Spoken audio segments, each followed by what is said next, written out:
Today, here we are at CoralVue. Many of you were familiar with the name. They've been around since the 90s, and they're owned by David and Brandi D'Aquin, and we're here at their home office and manufacturing facility in Slidell, Louisiana, about 45 minutes outside of New Orleans. It was interesting. I've known David for a very long time. We met years and years and years ago at a local shop when he was just first starting out with his electronic ballasts and the halide bulbs that he used to sell, a line called Reflux. And they were the gold standard for a very long time until, of course, everybody moved to LED. So I've known him for a while. I saw my first black tang at the aquarium at his home in Metairie back then. And I was at another local store a couple of years ago. David and one of his associates, Carlos, came in, and he asked me if I was still building aquariums because he wanted a little bit of help with plumbing and electrical at the display for his new manufacturing facility and warehouse.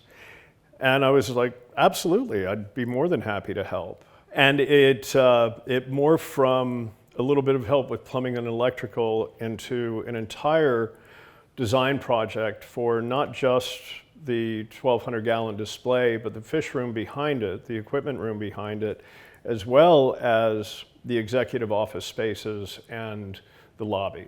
I mean, to date, it's the biggest project I've ever done. It was an incredible opportunity to use materials that I'd wanted to work with for years. They gave me almost complete carte blanche. Creatively, they just let me off my leash. So I had a lot of fun with it. It was, other than a little bit of help with some of the materials, I did all of the installation myself. In the fish room in particular, now, I'm an okay carpenter, but I'm not a great finish carpenter. We had a wonderful carpenter, Ethan Boggio, just one of the nicest guys I've ever met, but just such an incredible talent.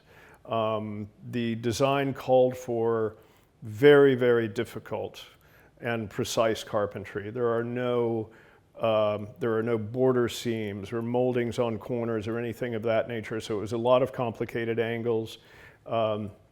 Knocked it out of the park. The 3-form resin material panels, a company in Baton Rouge installed those.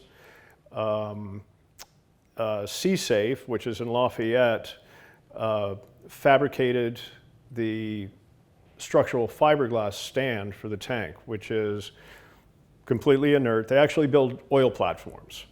So I wanted something that was completely inert, so it's titanium fittings above the waterline, 316 stainless steel, not the other stuff, but surgical stainless steel below that. So the objective when the design was ongoing was to ensure that everything in that room was completely inert and would be eternal, so that nothing ever had to be replaced due to rot or corrosion. In addition to that, the wood on the outside of the fish room and the wood that's inside the fish room as well is a exterior grade treated Shisugi. It has a 50-year above ground warranty outside and in very harsh climates as well. The material is used in a lot of northern climates. But it's all cypress. Since we're in South Louisiana, I thought it was the appropriate species to use. And yeah, it's a great opportunity, and I especially appreciate the fact that I'm able to come back here, watch it develop, help clean the panes a little bit, empty the skimmer, clear out the refugium, and just watch it develop over time. And David's very busy, so I'm always happy to come up and help him out a little bit.